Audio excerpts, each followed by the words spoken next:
এখন আমাদের message clear, লুটতারাজ করবে যারা, ছিনতাই চাঁদাবাজি মানুষকে হয়রানি করবে যারা, আমাদের ভোট পাবে না তারা। ক্লিয়ার মেসেজ, ঠিক আছে না? আমি কি বানায় বললাম? কোরআন আমার সামনে, কোরআনে যে চরিত্রের কথা বলা হয়েছে ওই চরিত্রই তো বললাম। আমি কি কারো নাম ধরে বলেছি? ছিনতাই চাঁদাবাজি লুটতারাজ করবে না যারা, আমাদের ভোট পাবে তারা, ঠিক কিনা? ক্লিয়ার? আমরা কোরআন থেকে এই মেসেজটা পেলাম। কাউন্টার দিবেন না কথার মাঝে, কোরআন থেকে কথা বলতেছি, কারো বাবার কথা বলতেছি না। আল্লাহ বুঝার তৌফিক দিক, বলেন আমিন। এবার হাদিস থেকে প্রমাণ দেই। হাদিস থেকে প্রমাণ দেওয়ার আগে আমরা যে কোরআন থেকে আয়াতটা তেলাওয়াত করলাম, এই আয়াতটা স্বয়ং নাজিল করেছেন কে? আল্লাহ। আমাদেরকে সৃষ্টি করেছেন কে? আল্লাহ। আমাদের বাবা মা আত্মীয় স্বজন সব দান করেছেন কে? আল্লাহ দান করেছেন। কোরআন সৃষ্টি করেছেন কে? আল্লাহ। না, কোরআন আল্লাহ সৃষ্টি করে নাই, কোরআন হলো আল্লাহর নিজের বাণী। সুবহানাল্লাহ। So be allowed, protect yourself. আপনার যতই বুদ্ধি থাক, মেধা থাক, আপনার যতই শক্তি থাক, কোরআনের কথা যখন হবে, ইন্না নাহনু নাযালনা যিকরা ওয়া ইন্না লাহু লাহাফিজুন, চুপ করে শুনতে হবে, কথা বলা যাবে না, শ্রবণ করতে হবে অতি মনোযোগের সাথে। কারণ এই কথা কার? আল্লাহর কথা। উন্নয়ন উন্নয়ন উন্নয়ন আমরা দেখেছি, ঠিক না? উন্নয়ন না করলে, একটু লাড়াচাড়া না দিলে আবার দুর্নীতি করা যায় না, কথা না বললেও হয় না। যে কোনো এক চেয়ারম্যান, আমি কারো নাম ধরে বলছি, যে কোনো এক চেয়ারম্যান বলছে আমি যদি ইলেকশনে জিততে পারি বিশাল উন্নতি করব, প্রত্যেকটা মসজিদ তার সামনে কালভার্ট করে দিব, প্রত্যেকটা মাদ্রাসার সামনে কালভার্ট করে দিব, স্কুল কলেজ ইউনিভার্সিটি সবগুলোর সামনে কালভার্ট হবে, ব্রিজ হবে, বিশাল উন্নতি হবে। এই কথা বলার পর একজন দাঁড়ায়, তারই দলের লোক বলতেছে, মোহতারাম আমাদের তো এটা চরের এলাকা, এখানে তো কোনো ব্রিজ কালভার্টের দরকারই নাই, তো আপনি ব্রিজ কালভার্টের প্রস্তুতি নিচ্ছেন এবং আমাদেরকে আশ্বাস দিচ্ছেন, আমরা তো বিষয়টা বুঝলাম না। কয় ব্রিজ নাই, কালভার্ট নাই, খাল নাই, তো কি হয়েছে? খাল কাটবো তারপরে ব্রিজ বানাবো, খাল কাটবো তারপরে ব্রিজ বানাবো। তো উন্নতি না করলে, একটু নাড়াচাড়া না দিলে তো দুর্নীতিও করা যায় না, ঠিক কি না? এসো না আল্লাহর নামে গান গাই, এসো না মন প্রাণ জুড়াই, এসো না মন প্রাণ জুড়াই। সবাই বলবেন আল্লাহু আকবার, বলো আল্লাহু আকবার, আল্লাহু আকবার, বলো আল্লাহু আকবার, আল্লাহু আকবার, বলো আল্লাহু আকবার, আল্লাহু আকবার, বলো। ও মধুর নামটি নিলে এ হৃদয় হাসে, ওই মধুর নামে প্রাণ জুড়িয়ে আসে। ও মধুর নামটি নিলে এ হৃদয় হাসে, ওই মধুর নামে প্রাণ জুড়িয়ে আসে। ওই নামের তুলনা মেলে না, মেলে না, ওই নামের তুলনা মেলে না, মেলে না, তুলনা নাই নাই নাই। আল্লাহু আকবার, বলো আল্লাহু আকবার, আল্লাহু আকবার, বলো আল্লাহু আকবার। সবাই আল্লাহু আকবার, বলো আল্লাহু আকবার, আল্লাহু আকবার, বলো। ও মধুর নামটি মিটায় এ মনের জ্বালা, এই গলে পড়ো ওই নামের মালা, ঠিক কিনা? ও মধুর নামটি মিটায় এ মনের জ্বালা, এই গলে পড়ো ওই নামের মালা। ওই নামের তুলনা মেলে না, মেলে না, ওই নামের তুলনা মেলে না, মেলে মেলে না, তুলনা নাই নাই নাই। আল্লাহু আকবার বলো, আল্লাহু আকবার, আল্লাহু আকবার বলো, আল্লাহু আকবার, আল্লাহু আকবার বলো, আল্লাহু আকবার, আল্লাহু আকবার বলো। এসো না আল্লাহর নামে গান গাই, এসো না মন প্রাণ জুড়াই, এসো না মন প্রাণ জুড়াই। আল্লাহু আকবার বলো, আল্লাহু আকবার, আল্লাহু আকবার বলো, আল্লাহু আকবার। সবাই একটা তাকবীর দেন, আল্লাহু আকবার। আসমান কার? জমিন কার? আমরা কার? কথা বলবো কার? কোনো ভয় আছে? সবাই বলেন রব্বানা লাকাল হামদ, হামদান কাসীরান তাইয়িবান মুবারাকান ফি। আজকের একটা টপিক নির্ধারণ করেছি সমসাময়িক বিষয় নিয়ে, মারাত্মক একটা টপিক। টপিকটা হলো, আমার মুসল্লি দেশে বাহিরে আছে, অনেক ভক্ত ছাত্র আছে, ফোন দিয়েছে, এবং আমার মসজিদেরই একটা প্রশ্ন সকলের জেহেনে মাশগুল। একটাই প্রশ্ন সবাই করছে, হুজুর ভোট দিব কাকে? তো আমি আমার জায়গা থেকে নিরপেক্ষ এবং আমার এখান থেকে সকলকেই ভালো ভালো কথা কোরআন হাদিস থেকে বলতে হবে, নিরপেক্ষতা রক্ষা করতে হয়, ঠিক না? আমি সব দলের, আমার মসজিদে যারা আসে সবাই আমার মুসল্লি, সবাই আমার কলিজার টুকরা, সবার জন্য আমার আল্লাহর পক্ষ থেকে যে দেওয়া এলেম, এটা সমানভাবে বিতরণ করার নির্দেশ আমার প্রতি আছে, ঠিক কি না? কোরআন থেকে আমরা এই প্রশ্নের উত্তরটা নেব। আমি আপনাদেরকে কোরআন থেকে হাদিস থেকে ব্যাখ্যা করে শোনাবো। এই প্রশ্ন পুনরাবৃত্তি আর আমরা কখনোই করব না। যারা জ্ঞানী আমার আলোচনা থেকে তারা মেসেজ পেয়ে যাবে ইনশাআল্লাহ। বলেন আমরা কারো নামও বলবো না, আমরা কোনো দলকেও ছোট করব না, কাউকে বড়ও করব না। আমরা একমাত্র শুধুমাত্র কেবলমাত্র আল্লাহর কোরআন থেকে কথা শুনবো। রাজি আছি তো ইনশাআল্লাহ? সূরাতুল আনকাবুত কি সূরা? ভালো করে শুনতে হবে। সারা সপ্তাহ পড়াশোনা করে রিসার্চ করে আপনাদের জন্য এই টপিকটা বের করেছি। সুন্দর না টপিকটা? সূরা আনকাবুতের 29 এবং 30 নম্বর আয়াতে রব্বুল আলামিন লূত আলাইহিস সালাতু ওয়াস সালামের এক ঘটনা, চমৎকার ঘটনা বলেছেন। লূত আলাইহিস সালাতু ওয়াস সালাম কি করেছিল, আল্লাহ পাক সেই কথা কোরআনের মধ্যে বলেছেন, এবং তার জাতিরা কিভাবে ধ্বংস হলো এই হিস্ট্রিটা আমরা কোরআন থেকে জানবো। বলেন আমিন। রব্বুল আলামিন বলেন, আইন্নাকুম লাতাতুনার রিজাল ওয়া তাকতাউনাস সাবিল ওয়া তাতুনা ফি নাদিকুমুল মুনকার ফামা কানা জাওয়াবা কওমিহি ইল্লা আন ক্বালু উতিনা বিআযাবিল্লাহ ইন কুনতা মিনাস সাদিকিন। আল্লাহর নবী লূত আলাইহিস সালাতু ওয়াস সালাম তাদেরকে সাবধান করলো। লূত আলাইহিস সালাতু ওয়াস সালামের সম্প্রদায় যারা ছিল, কওম যারা ছিল, তাদের মধ্যে কয়েকটা খারাপ খারাপ গুণ ছিল। আল্লাহ পাক ওই কথাই কোরআনের মধ্যে বললেন, আইন্নাকুম লাতাতুনার রিজাল। তারা স্ত্রীদের সাথে যাইতো না, মহিলাদের সাথে মেলামেশা করতো না, তারা মেলামেশা করত পুরুষদের সাথে, যেটাকে সমকামিতা বলে। নাউজুবিল্লাহ বলবেন না?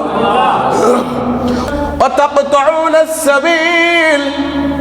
দ্বিতীয় দোষ হলো তারা লুটতারাজ করত, ছিনতাই করত, মানুষের সম্পদ তারা লুট করে নিয়ে যেত। এই 2 নম্বর তাদের দোষ। 3 নম্বর দোষ হলো ওয়াতাতুনা ফি নাদিকুমুল মুনকার। অশ্লীলতা ছড়াইতো, রাস্তা দিয়ে যখন কোনো মানুষ যাইতো তার উপরে ঢিল নিক্ষেপ করত, আর মানুষের সাথে ঠাট্টা করত, উপহাস করত। বুঝে থাকলে বলেন তো কয়টা দোষ? কথা বলতে হবে, কয়টা দোষ? 1 নম্বর, তারা স্ত্রী লোকের কাছে যাইতো না, তারা পুরুষরা মেলামেশা করতো। নাউজুবিল্লাহ। এ কাজ আমাদের মনে হয় কুকুররাও ওর চাইতে সভ্য, ঠিক কিনা? একটা পুরুষ কুকুর আর একটা পুরুষ কুকুরের কাছে যায় না, একটা পুরুষ গরু আর একটা পুরুষ গরুর কাছে যায় না। যে কাজ তারা লিপ্ত করলো, এই কাজ এখন প্রমোট করে বাংলাদেশের কিছু কিছু মানুষ। আল্লাহ পাক রব্বুল আলামিন তাদের থেকে আমাদেরকে যোজন বিরত থাকুক, বলেন আমিন। তাদের থেকে আমাদের বিরত রাখুক। আল্লাহ পাক এত অপছন্দ করেন, শুনেন কি হচ্ছে। 1 নম্বর দোষ, তারা সমকামিতা করে। 2 নম্বর দোষ কি? ওয়াতাকতাউনাস সাবিল, তারা লুটতরাজ করে, ছিনতাই করে। 3 নম্বর হলো রাস্তা দিয়ে কোনো মানুষ গেলে ঢিল ছুড়ে দিত, তাকে উপহাস করত, ঠাট্টা করত। তাহলে রোগ কয়টা? 3টা রোগ। এখন এই 3টা রোগের কারণে আল্লাহ পাক রব্বুল আলামিন নবীকে বললেন যে তাদেরকে বুঝান। লূত আলাইহিস সালাতু ওয়াস সালাম খুব করে বুঝালেন। নবীদের দরদ উম্মতের প্রতি কম না বেশি? অনেক বেশি। খুব করে বুঝালেন, তোমরা এগুলি করো না, এগুলি খারাপ কাজ, গর্হিত মন্দা কাজ। তার চাইতেও বড় কথা হলো আল্লাহ পাক এই কাজগুলিকে এত অপছন্দ করেন, যে কোনো সময় তোমাদের উপরে আযাব আসতে পারে।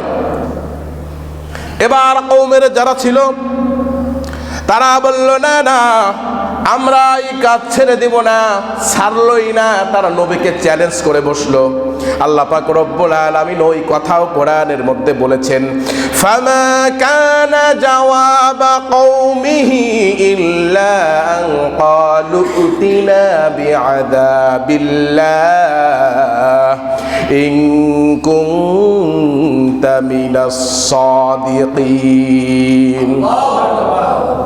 তারা তো শুনলই না, নবীর কথা মানলই না, উল্টা আল্লাহর নবী লূত আলাইহিস সালাতু ওয়াস সালামকে চ্যালেঞ্জ ছুড়ে বসলো। কি চ্যালেঞ্জ? আমরা সমকামিতা ছাড়বো না, আমরা লুটতরাজ ছিনতাই ছাড়বো না, আমরা মানুষদেরকে ঠাট্টা বিদ্রুপ করতাম ছাড়বো না, অশ্লীলতা ছাড়বো না। তুমি যদি সত্যবাদী হও, সত্যই যদি নবী হও, তাহলে আল্লাহর কাছ থেকে আমাদের জন্য আযাব নিয়ে আসো। নাউজুবিল্লাহ। আসলে নবীকে চ্যালেঞ্জ করার মধ্য দিয়ে তারা তো স্বয়ং আল্লাহকেই চ্যালেঞ্জ করে ফেলছে, ঠিক কিনা? আল্লাহকে চ্যালেঞ্জ করে ফেলছে না? আল্লাহ পাক রব্বুল আলামিন নবীকে বললেন, আপনি বুঝিয়েছেন, আপনার দায়িত্ব আপনি পালন করেছেন। এবার নবী আল্লাহর কাছে হাত তুলে দোয়া করলো, আল্লাহ ক্বালা রাব্বি আনসুরনি আলাল কওমিল মুফসিদিন। আল্লাহু আকবার। রব্বুল আলামিন এই সম্প্রদায় থেকে আমাকে আপনি রক্ষা করুন। দাওয়াতের কাজ আমি আমার যথেষ্ট সামর্থ্য অনুযায়ী করেছি, কিন্তু আমি ব্যর্থ হলাম। তারা আমার কথা শুনতে নারাজ, তারা পাপ ছাড়তে নারাজ, আবার সেই সাথে আমাকে তারা চ্যালেঞ্জও করলো। তাদেরকে আপনি আযাব দিয়ে ধ্বংস করে দিন। এই দোয়া করলো যখন, সাথে সাথে দোয়া কবুল হয়ে গেল। তখন দোয়া কবুল করে নিলেন একজন, তার নাম কি? আল্লাহ বললেন, নবী চিন্তা করবেন না, তাদের জন্য আযাব প্রস্তুত, তাদের জন্য সাজা প্রস্তুত। আল্লাহ পাক রব্বুল আলামিন আসমান থেকে একজন বিশেষ ফেরেশতাকে পাঠালেন। শুনতেছেন? মনোযোগ দিয়ে শুনবেন। আল্লাহ একটা বিশেষ ফেরেশতাকে পাঠালেন। এই ফেরেশতা তার ডানার মধ্যে ওই উপত্যকা, ওই গ্রাম কিংবা শহরটাকে ডানার মধ্যে নিয়ে আসমানের উপরে গেলেন। ঝালমুড়ির মতো এরকম করে মাখালেন। মাখার পরে আসমানের উপর থেকে জমিনের মধ্যে এত জোরে গেড়ে দিলেন, জমিনের মধ্যে ডেবে সাগর হয়ে গেল। আল্লাহু আকবার। যারা হজে যান, হাজী সাহেবরা যারা বহির্বিশ্বে ভ্রমণ করেছেন, এখনো ওই জায়গায় নির্দেশন দেওয়াই আছে, কুল সিরু ফিল আরদ, আল্লাহর জমিন ঘোরো আর নিদর্শনগুলি দেখো। ওটাকে বলা হয় ডেড সি, মৃত সাগর। গুগলে সার্চ করলে পাবেন। কি নাম? Dead sea. তাহলে এই যে কাহিনীগুলো হলো, আল্লাহ যে রাগান্বিত হলেন, তাদের উপরে আযাব দিলেন কিসের কারণে? তিনটা কারণে। একটা হলো তারা সমকামিতাতে লিপ্ত ছিল, পুরুষদের সাথে যৌন চাহিদা মিটানোর জন্য যাইতো, নাউজুবিল্লাহ। আল্লাহর কাছে প্রচন্ড ঘৃণিত অপরাধ এটা। 2 নম্বর হলো তারা লুটতারাজ করত, ছিনতাই করত। 3 নম্বরে তারা মানুষদেরকে কষ্ট দিত, অশ্লীলতা বেহায়াপনা করত, এবং যখন মানুষ রাস্তা দিয়ে যাইতো তাদেরকে ঢিল নিক্ষেপ করত এবং মানুষের সাথে ঠাট্টা বিদ্রূপ করত। আল্লাহকে যারা ভয় করবে, আল্লাহ পাক রব্বুল আলামিন বলেছেন যে মানুষের আয-যুলমু যুলমাতু ইয়াউমাল কিয়ামা, জুলুম করো না, খবরদার। রাসূলুল্লাহ বারবার বলেছেন কিয়ামতের দিন, কঠিন মুসিবতের দিন জুলুম অত্যন্ত অন্ধকার হয়ে দাঁড়াবে। আমরা কি মানুষ হয়ে যাচ্ছি দিন দিন পশুর চাইতেও খারাপ। আমার প্রতিবেশী, একটা কথা আমি সহ্য করি না, একটু রাস্তা দিলে সে হাঁটতে পারে, দেই না, জুলুম করি। খবরদার, আল্লাহ পাক নিষেধ করেছেন। কোরআন থেকে বলছি, রব্বুল আলামিন বলেছেন, আমরা যখন মানুষের সাথে জুলুম করি, যখন মানুষকে কষ্ট দেই, কষ্ট দেওয়ার পরে সুদের টাকা, ঘুষের টাকা অনেকে খায়, আসে না নাই, এগুলি যখন আমরা পেটের ভিতরে ঢুকাই, আল্লাহ পাক রব্বুল আলামিন বলেন এগুলি শুধু টাকা ঢুকায় না, এগুলি সম্পদ নয়, এগুলি ফল নয়, সে জাহান্নামের আগুনটা তার পেটের ভিতরে ঢুকায় নিল। নাউজুবিল্লাহ। আল্লাহ পাক রব্বুল আলামিন বলেন, ইন্নাল্লাযীনা ইয়াকুলুনা আমওয়ালাল ওয়া নাউযু বিল্লাহি মিন শুরুরি আনফুসিনা ওয়া মিন সাইয়্যাতি আ'মালিনা মান ইয়াহদিহিল্লাহু ফালা মুদিল্লা লাহু ومن يضلله فلا هادي له ونشهد أن لا إله إلا الله وحده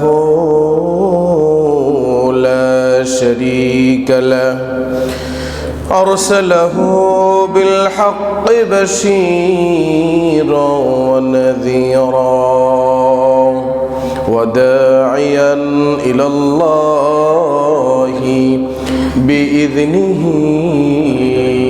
وسراجا وقمرا منيرا